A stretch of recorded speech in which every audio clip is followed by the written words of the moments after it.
Thank you for joining us. So many brilliant scientists, engineers, and innovators and medical pioneers have contributed enormously throughout history. So much of the technology we all take for granted was made possible by these leaders, past and present. Among them is Martine Rothblatt, the creator of SiriusXM Satellite Radio and the founder of United Therapeutics, doing 3D printing of human lungs and other organs for transplants, and many more fascinating projects. Incredible, really. Much of what she has created is part of our daily lives today, and some projects are still in development, such as what we'll see following these messages. Life Extension magazine brings you new discoveries in health and anti-aging. Our science-based research and supplements are so advanced they're many years ahead of the medical mainstream, with quality control standards that exceed FDA mandates. Life Extension has covered groundbreaking medical research for more than 35 years. For your health and future, you deserve the best. Learn more at lifeextension.com.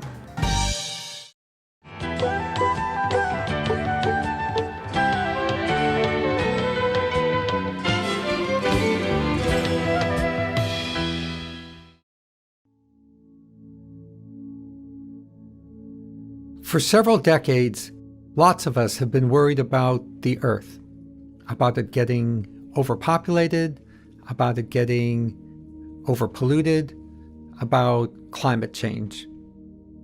As part of a group of solutions, the Princeton physicist Gerard K. O'Neill described how we could build large park-like settlements in space at two locations, L4 and L5, that are gravitationally stable between the Earth and the Moon, and house hundreds of millions and ultimately billions of people living in space. This presentation will show how all of us watching it can be part of this ultimate population of billions of humans living in space. Dr. Jerry O'Neill was a Princeton physics professor who showed that it was technologically possible with even space shuttle technology to build very large space habitats that could ultimately accommodate more humans than were living on Earth, returning the Earth itself to a park-like environment. He called these orbiting space habitats the high frontier, and he proposed that they begin at two orbital locations called L4 and L5, which orbit around the sun but are halfway between the Earth and the Moon and are gravitationally stable in those locations. Each of these L5 or L4 space settlements would be so large that millions of people could live on them, and they would be really park-like themselves inside their interiors. Jerry O'Neill pointed out the human tendency to overestimate the near term and underestimate the long term. As a result of us humans failing to act on his blueprint in the 20th century, we will likely have to wait until the 22nd century for L5 space settlements. This talk will show how to turn the 100-year wait from a negative into a positive, how to turn, if you will, a moonshot into an earthshot. Jeff Bezos and I have two things in common. We both studied Dr. O'Neill's writings in the 1980s, and we both were so compelled by his logic that we made achieving L5 space settlements for humanity our life's ultimate purpose. I believe Blue Origin will make space settlements happen by creating the infrastructure from which settlements are as inevitable as Amazon was inevitable from the infrastructure of FedEx, credit cards, and the internet. But I heard last year at the International Space Development Conference from Jeff Bezos himself that he wants our help. This presentation shows how we can help make space settlements happen and in fact get there in our lifetime.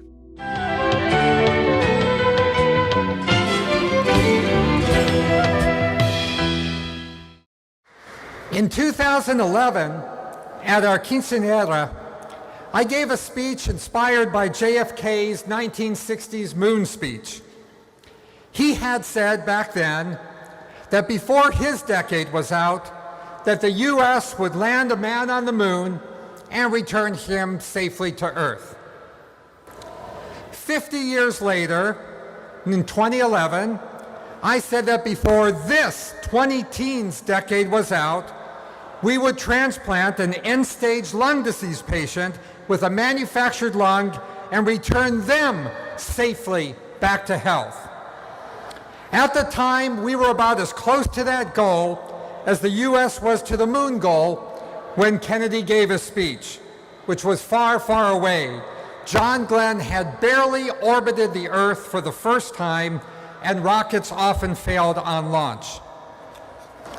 Now, 7 years later, in 2018, I can hardly believe that not only did we accomplish our goal ahead of schedule, and not just once or twice, like the 1960s Apollo program, but that we have used our manufactured lungs to bring many dozens of end-stage lung disease patients safely back to health.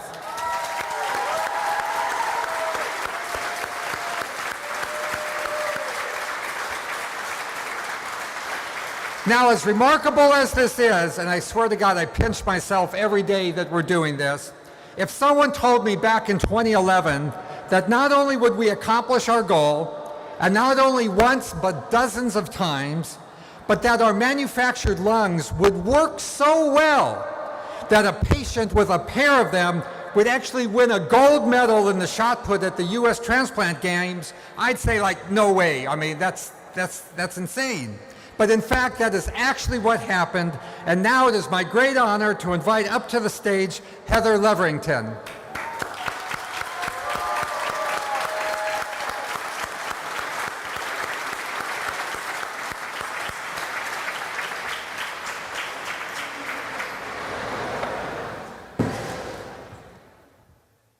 May I hold your hand? Yeah. Thanks. Heather is a former college shot put champion who later found herself diagnosed with pulmonary hypertension, just like our daughter Genesis. Heather, it is my great honor to give you the first UT Champion Award for your heroism in battling lung disease, your courage in accepting our manufactured lungs, and your sportsmanship and victory at this year's U.S. Transplant Games. You can bring it back to you.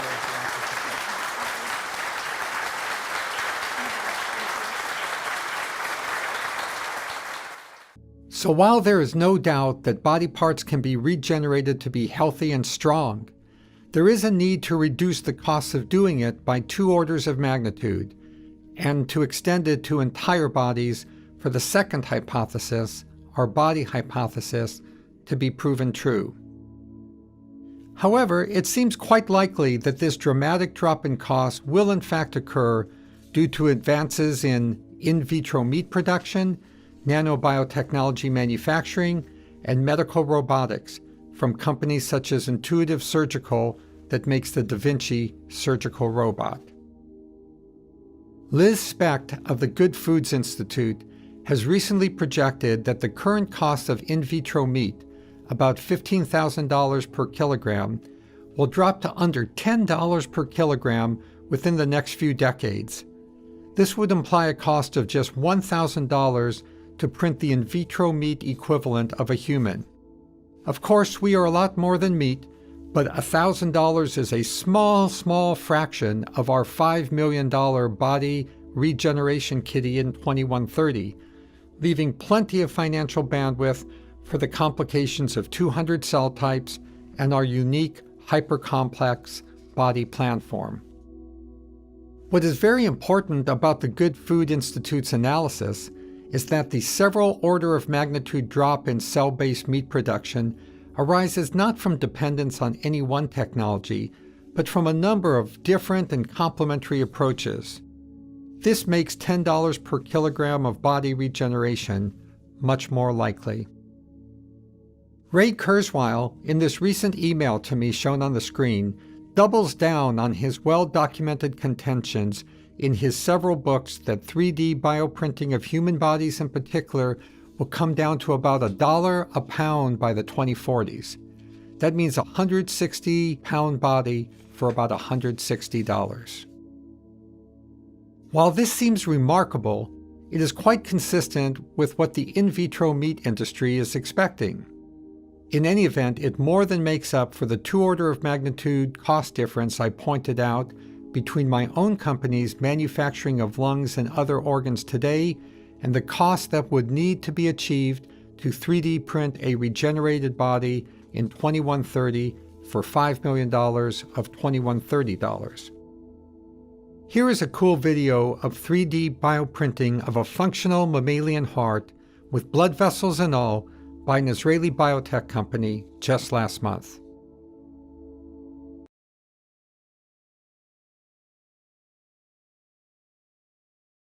The third option for having a regenerated body for us on L5 by 2130 within our $5 million budget is to use robotic systems. Even if you are skeptical about 3D bioprinting of regenerated bodies, I don't think there is much room for skepticism about robotic bodies 100 years from now. The Luke arm, made by my friend Dean Kamen, is already being promoted at the Consumer Electronics Show and is projected to decrease in cost from $100,000 to just $4,000 over the next 10 years. Earlier this year, the FDA approved dual use of these Luke arms, which are so sensitive that they can be used to eat sushi with chopsticks and even pick up a grape without denting the skin. Similarly, for our legs, the iBot has already dropped in price tenfold from $25,000 to $2,000 and is now being made by Toyota. In fact, at next year's Olympics in Tokyo, Toyota, the largest sponsor, says they are planning for the final lighting of the Olympic torch to be done by an athlete in an iBot with a Luke arm. Adding cameras and sensors to an iBot frame gets you this robot being used today by FedEx. It costs way less today than the present value of $5 million in 2130. And of course, it is trivial to replace the FedEx advertising with a 4D face of our mind clone, showing our real-time expressions. Morgan Freeman and others have been blown away by the flesh-like texture and facial gestures of our Bina 48 robot. Take a look at this video clip from National Geographic. And I'll explore how science is trying to capture the soul. I hope to be fully human someday. To bring eternal life to this life. When you combine the robotics of in-existence technologies, such as the Luke arm, the iBot, the sensors of the FedEx iBot, 3D flat screens, and finally the facial textures and micro machines of Bina 48, you end up with a regenerated robot for your mind clone at well under the $5 million budget provided. While most of us would still prefer a regenerated 3D bioprinted body, and I believe, as I showed earlier, that it is quite likely and affordable, nevertheless, it is hard to deny that with 100 years of further tech dev, that pretty awesome robotic bodies would not be available to us. The last aspect to discuss of the body hypothesis is the reasonableness of mating your mind clone with the regenerated body. Now, if you'll excuse the pun, I think it is a no-brainer that we will be able to readily merge our mind clones with robotic bodies. But now let's take a look at the technologies emerging today that will allow us to actually write our mind clone into the inconceivably immense neural circuitry of a regenerated biological body. I want to start by observing that it is not necessary to recreate our mind in all of its original organic neural complexity in order to recreate our consciousness inside of a 3D bioprinted body. A good analogy is that it is not necessary to replicate a bird in order to fly. Birds have tens of billions of parts, which are called cells, whereas even the most complicated aircraft have only tens of thousands of parts. Yet they both fly in different ways, but increasingly in similar ways with drones and eVTOLs. My point is that if we have an entire mind clone in software that can be written onto a chip or set of chips, and it has been happily and productively living in virtual reality for some decades, it is not necessary to transplant all of that software code to each and every neuron in a regenerated brain. All that is necessary is to enable key input and output links between the chip-based mind and the neuron-based brain so that the regenerated body can be controlled by and can feed sensations to the software-based mind clone substrate. So, as with almost every uber cutting-edge technology today, Elon Musk is on it. He recognizes that brain-machine interfaces are simpler than many people think, and he's working on it in his Neuralink company. There is no assurance of success, but he has one of the best track records of success of any futurist I'm aware of. Creating a new car company in America after a half-century lapse? Check. Creating world's coolest, greenest car? Check. Landing used rocket stages on floating platforms? Check. I would not bet against Elon. In fact, brain-machine interfaces have already produced both readout and write-in results in primates, and thousands of patients have FDA-approved neural implants today. I do think that over time, with a mind clone implant, the memories and consciousness resident in the implant will also map themselves into neural networks within the regenerated brain. This is not really different from the fact that every memory and attribute we have is written into multiple neural connections in our brain. Remarkably, even when half of a person's brain is removed, there is very little, and sometimes no, change in their behavior or self-consciousness. Minds are built for supermassive redundancy. An especially fascinating technology is to expedite the redundant writing of mind clone software into cognitive neural networks via neural nanobots. Billions of nanobots, small enough to pass through the blood-brain barrier, would take up residence at key neural junctures. There, they would write in with picovoltage potentials information delivered to them wirelessly. When the job was done, they could disconnect and be excreted.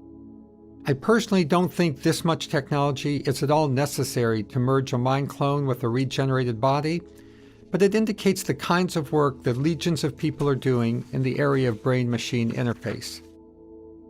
Once your mind clone has been mated into your regenerated body, be it 3D bioprinted or robotic, the question will remain, is my mind clone really me? How can it really be me if it is not in my original brain and body? Of course, this same question would have actually been asked and answered decades earlier as a mind clone living in virtual reality. I think the main reason people have difficulty imagining that a mind clone is the same as themselves is because we have no experience with extensions of ourselves outside of our skin. We have always experienced our skin as the boundary of ourself, whereas in fact our skin is just a border to ourselves, and the real boundary of ourselves extends to anyone and anything that thinks and processes information in the same idiosyncratic way that we do. In addition, we think of ourselves as static, fixed beings, whereas in fact we are more like shifting clouds. Nearly a century ago, Hermann Ebbinghaus showed conclusively that people forget 80% of the information they experience within a month. We are not the same person we were as a kid. We are not the same person before and after our education, travel, or military experience. Our very identity is by its very nature a shapeshifter. As mentioned earlier, it will be the job of our L5 trustees and trust protectors to ensure using psychometric tools that we awake as mind clones as the same person we were when we took our last heartbeat. But being the same person doesn't mean having the same identical memories, thoughts, and motivations. We don't even have those from one day to the next. Instead, being the same person means an expert who has assessed the totality of your mind file, including video interviews, and who then carried out hours of conversations with your mind clone, would come to the conclusion that your mind clone and your original self were one and the same consciousness. That there is a core sense of self, Some people would call it the soul, and that there was a continuity of mannerisms, personality, recollections, feelings, beliefs, attitudes, and values. I like the Persian proverb that the best memory is one which forgets nothing but injuries. Write kindness in marble, write injuries in dust.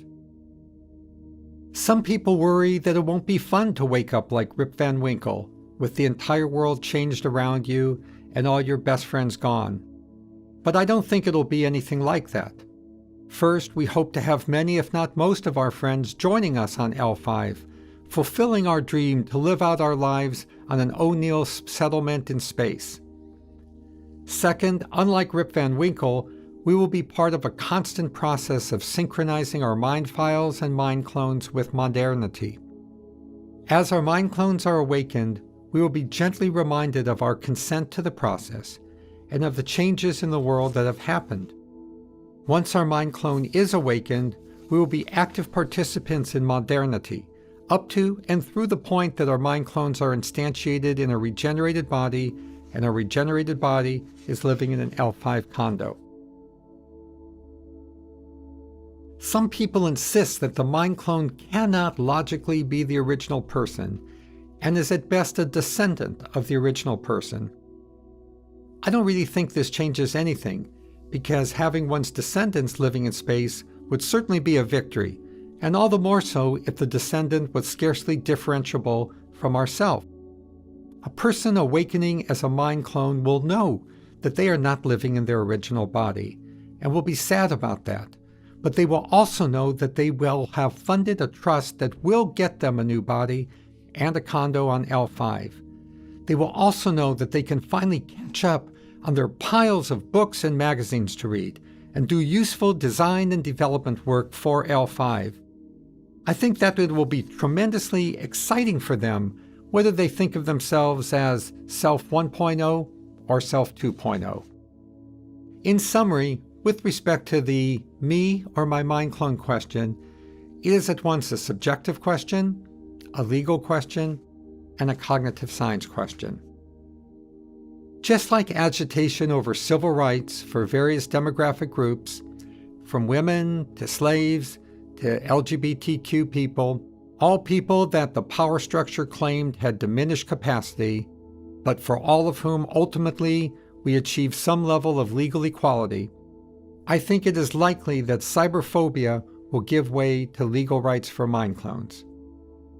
It may very well be that compromises result in only economic rights for mind clones on Earth, without voting or family rights, but that L5 space settlements will be looked at as the one place mind clones can enjoy full legal and social equality.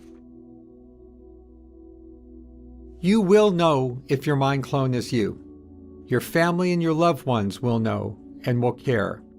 Even if the first version doesn't cut it, there will be unrelenting decades of industry-wide work on mindware, making it increasingly likely, and in fact inevitable, that a consented mind file will awaken sooner or later as a healthy, happy, human mind clone.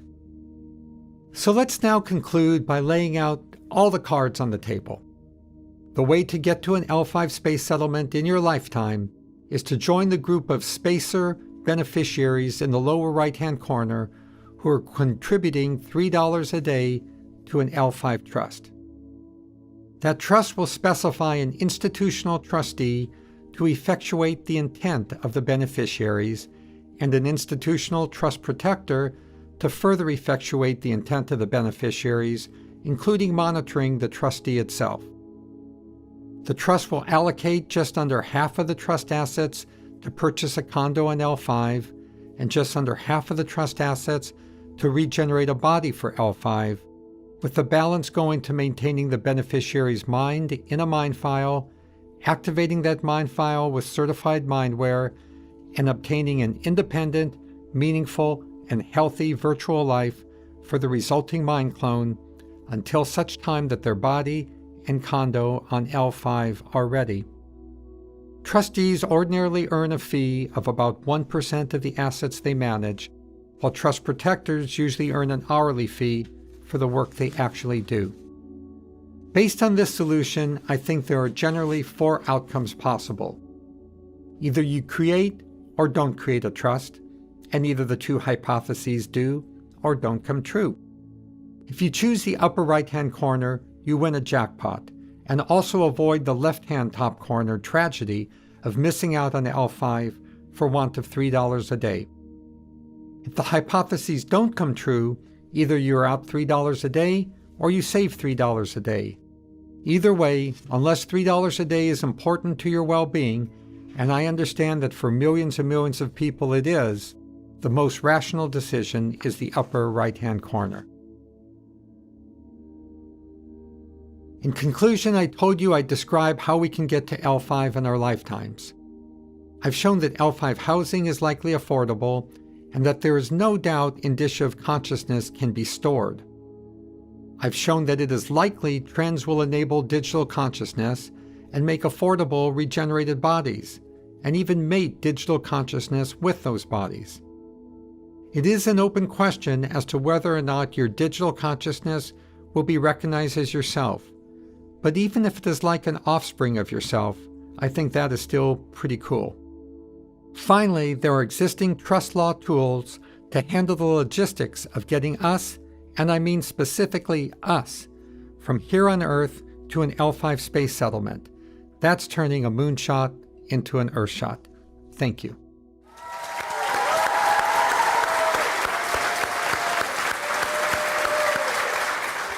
Human age reversal. We may be there already.